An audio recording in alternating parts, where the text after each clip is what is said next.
விளையாடு பாப்பா, நீ ஓய்ந்திருக்கலாகாது பாப்பா, ஓடி விளையாடு பாப்பா, கூடி விளையாடு பாப்பா, கூடி விளையாடு பாப்பா, ஒரு குழந்தையை வையாதே பாப்பா, ஓடி விளையாடு பாப்பா.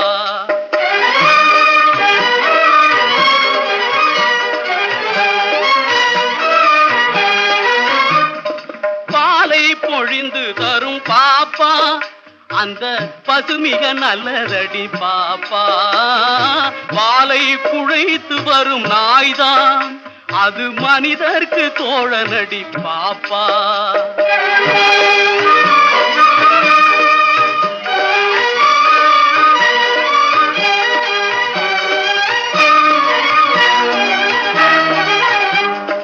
பொய் சொல்லக்கூடாது பாப்பா, என்றும் புறஞ்சொல்லலாகாது பாப்பா.